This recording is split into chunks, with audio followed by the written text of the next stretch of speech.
All right, it's Saturday at the barbecue cook-off, the World Championship Houston Rodeo Barbecue Cook-Off. Doesn't look like a Saturday at the cook-off, does it? Well, it's Saturday morning, and contrary to a lot of belief, a lot of what most of us come to the cook-off for, this is a World Championship Barbecue Cook-Off. And today is Saturday. It's turn-in day for all the contestants, and it's a huge event. So I'm going to show you some of the things, talk to some of the people here, and a very intense morning. It's going to be a party later, but this is a very intense morning with a lot on the line and a lot of barbecue being turned in between now. I'm recording this about 8:30 a.m. and 1 p.m. I'll keep you updated. All right, you know that name right here, and of course we are at the World Championship Cook-Off, Houston Rodeo World Championship Cook-Off, and you should know that guy. I should know that guy when I walked up. And you've seen Ronnie Killen on the podcast. You've heard him on the podcast, the Bite Meat podcast, of course. But Ronnie, I'm just going to fall on the sword. I walked up. I said, "Is Ronnie here?" Yeah, I'm Ronnie. But that's on me. I didn't recognize you. All right, so I'm not going to keep much of your time. We are here on Saturday morning, and this is a big day. But just background real quick of what's happening today. You've had a lot of success at this cook-off over the years. What are we looking at? What's happening? We're just getting everything ready for basically the main thing. We have a 10:30 turn-in, about 45 minutes for chicken, and then at 12:30 we have ribs, and then 2:30 we have brisket. So, yeah.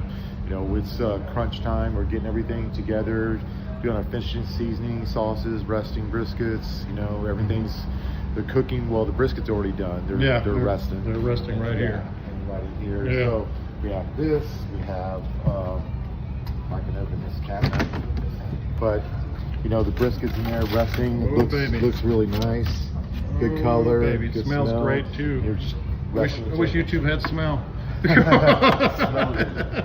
then we have our chickens over here. We kind of cook everything a little bit differently. You know, we cook those on a Jambo pit because it's kind of indirect, kind of old school. Yeah. A lot of people use a barrel or something.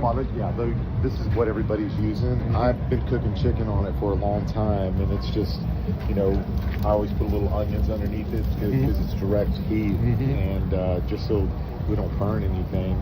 And then I have my ribs over here. I cook them on a pellet grill. I know that. No, hey, we talked about that on the podcast. That's really it's the going rate. What they look for. Those are gorgeous. And you know, I have. Of course, there's the tags that you have to have. Tags and everything. So, you know, and I have a little water bath under because the heat basically comes from the center and goes out and goes over to the end. But this right here, the little water bath underneath it to keep it nice and moist. It's running. A little spritz, just a little spritz that we do. Basically, just a little upside vinegar and apple juice. Yeah. You know, it just keeps everything going. You don't want to overdo it. And then we'll take those. Once they reach about 160, 165, almost very similar to a brisket. Yeah. And then we'll take it and meat side down, put them in a little foil, get them nice and tender, and then pull them out, and then we'll finish them off on the grill to set a glaze on it. So let's go through some of your history here. I said you had a lot of success. Take us through how long you've been doing this, and I know you've had success. My father started doing this, I think it was 1978. It was the second cook-off they had here. Crazy. And it used to be actually a chili cook-off. So the one that they did in, I think it was 78 or 79. Well, I started coming out here when I was a little kid. Back when it was, NRG wasn't even here. You had like the old Holiday Inn. You had like the setup was like a wagon wheel. I remember it. You had a wagon wheel in the center, and center is where you would donate brisket. People come in and get chopped beef sandwiches and stuff. And then we were in spot number 160 for quite a long time. And then when it moved over here, I kind of stopped doing cook-offs because I just didn't have the time. And then I started back again, and maybe 10, 12 years ago. But we've been doing it for a long time. I'd always come out here, and my dad was always a part of the Gonzales Go Texan team. So that's what kind of started it for us. And I'm trying to think. Let's see, 2014, I was a part of the team that won the whole thing. Grand champ. Yeah, and then 2018, as part of the team again that won the whole thing.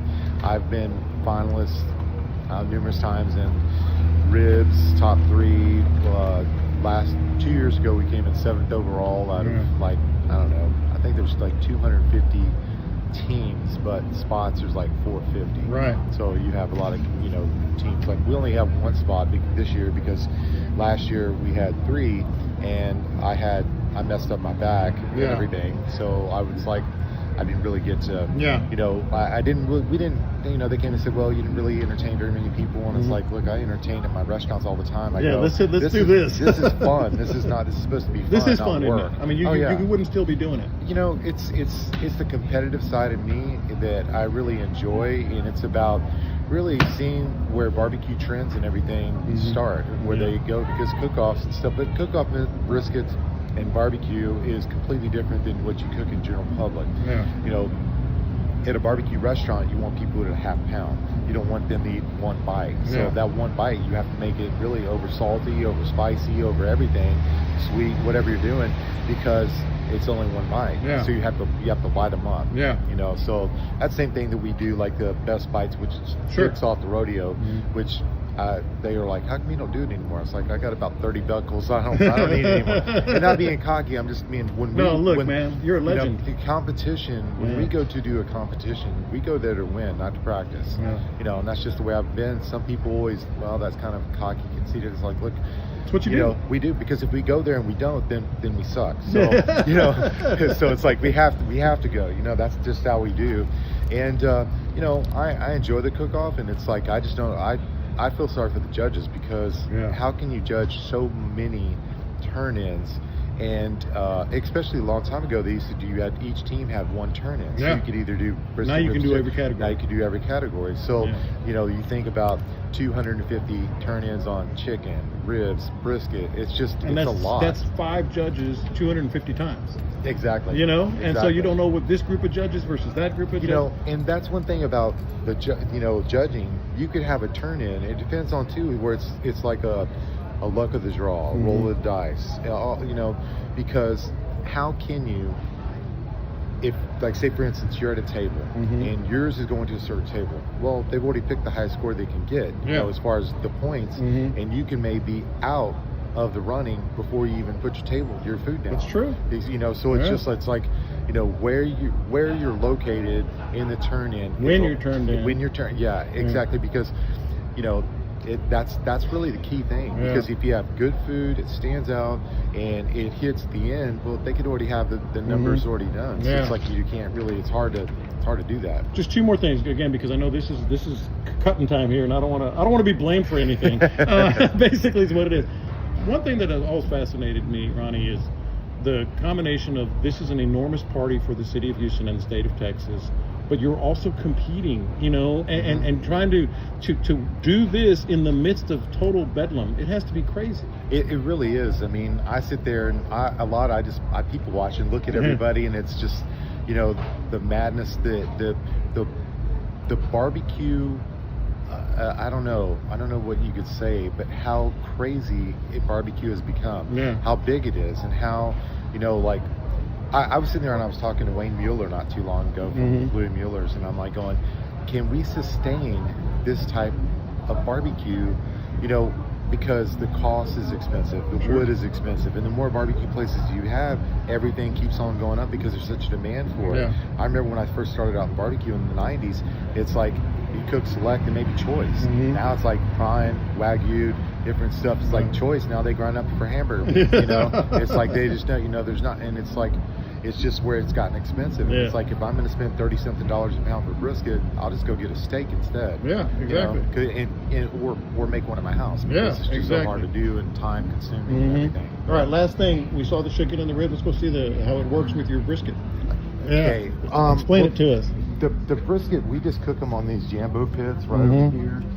We have a brisket right now. This is from Chef Lawson Simmons. He started doing his own cattle. This is F1. It's basically a first generation hybrid. And so we're going to cook this a little bit hot and fast because it's got so much intermuscular marbling that we have to do. You don't need it. And then this one over here, this is basically the same Jambo. This is outdoor, this is indoor. And we cooked our briskets on that one last night. We put them on around midnight, and then watch them, everything. I guess we pulled them around 9 o'clock this morning, put them in these cane rows just to rest. There's always like at least 5-hour rest time on the briskets, just so they can reabsorb the moisture and everything that you have in them. And that's just the way we've been doing it. But the briskets look good. I normally don't like to trim briskets that much, but it's like you have to be able to fit in the box, and the box is small. You know, it's not a regular 9-inch box, it's an 8-inch box, which that extra inch, I mean, it tapers up the bottom a lot, so it's very hard. But we've been doing it for a long time, so we try to figure out what we can do to make it work. Well, congratulations and good luck, man. Thank you. That's Ronnie Killen, and this is the Bite Me Podcast.